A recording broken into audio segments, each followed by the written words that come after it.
ঢাকায় সিনেমার ৯০ দশকের আলোচিত চিত্রনায়িকা একা। গৃহকর্মীকে পেটানো, মাদক মামলা সহ একাধিক কাজের সাথে জড়িত থাকায় বেশ সমালোচিত ছিলেন তিনি। এমনকি একাধিকবার বিয়ের পিঁড়িতে বসা নিয়েও আলোচনায় থাকেন এই অভিনেত্রী।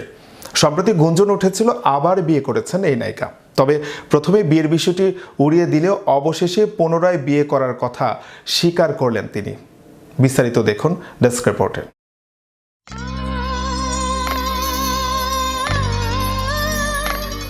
ঢাকাই সিনেমার ৯০ দশকের আলোচিত চিত্রনায়িকা একা। ১৯৯৭ সালে ঢাকাই চলচ্চিত্রে যাত্রা শুরু হয় তার, কিন্তু চিত্রনায়ক মান্নার মৃত্যুর পর চলচ্চিত্র থেকে অনেকটাই অন্তরালে চলে যান তিনি। বলতে গেলে ক্যামেরার সামনেই আর আসেননি। সম্প্রতি গৃহকর্মীকে নির্যাতনের ঘটনায় গ্রেপ্তার হওয়ার পর আলোচনায় আসেন অভিনেত্রী একা।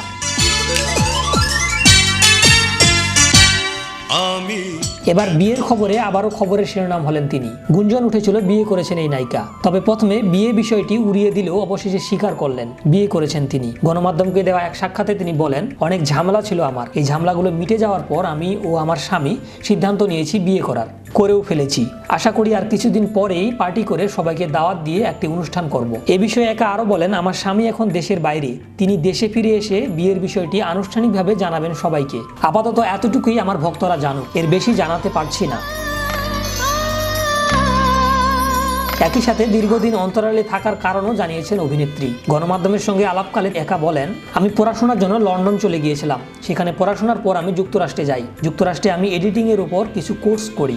লাইট এডিটিং এর কাজ শিখে দেশে ফিরে আসি। এরপর আমি মাই টিভিতে যোগ দিই। সেখানে টানা ৫ বছর ধরে কাজ করতেছি, এখনো আছি। সম্প্রতি আশরাফুল আলম ওরফে হিরো আলমের সঙ্গে একটি সিনেমায় অভিনয় করতে দেখা গেছে এই অভিনেত্রীকে। নায়ক মান্নার সঙ্গে তেজি সিনেমার মতো হিট সিনেমা উপহার দেওয়া নায়িকা হিরো আলমের সঙ্গে অভিনয় করেছেন। বিষয়টি নিয়ে কথা বলতেই একা বললেন, আমি ক্যামেরার পেছনেই কাজ করেছিলাম, কিন্তু আমার প্রিয় মানুষ আমার হাজব্যান্ড আমাকে বলছিলেন কেন আমি ক্যামেরার সামনে কাজ করছি না। তার কথাতেই আমি ক্যামেরার সামনে এসেছি, এখন নিয়মিত কাজ করব। গল্পটা যেরকম গল্পের বিষয়ে একটু বলতে চাই যে এরকম গল্প যদি আরও আসে, যদি আমি অভিনয় করতে পারি, তাহলে তো আল্লাহর কাছে শুকর আলহামদুলিল্লাহ।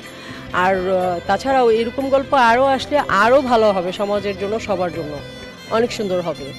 তো সবাইকে সিনেমাটা দেখার আমন্ত্রণ রইল। প্রসঙ্গত, সাইদা আরবি সিমন নাম নিয়ে তোজাম্মেল হক বকুল পরিচালিত রাখাল রাজা সিনেমার মাধ্যমে চলচ্চিত্রে অভিষেক হয় চিত্রনায়িকা একার। তবে ব্যবসায়িকভাবে রাখাল রাজা সিনেমাটি সফল হয়নি। পরের বছরেই প্রয়াত অভিনেতা মান্নার সঙ্গে জুটি বেঁধে তেজি সিনেমায় অভিনয় করেন। এই সিনেমা পরিচালনা করেন গুণী নির্মাতা কাজী হায়াত। একা অভিনীত সর্বশেষ মুক্তিপ্রাপ্ত সিনেমা পাগলা হাওয়া। কাজী হায়াত পরিচালিত এই সিনেমা মুক্তি পায় 2012 সালে।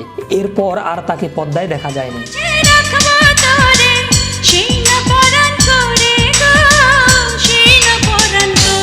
শাহরিয়ার রহমান, বিশ্ব বাংলা 24, বিনোদন ডেস্ক।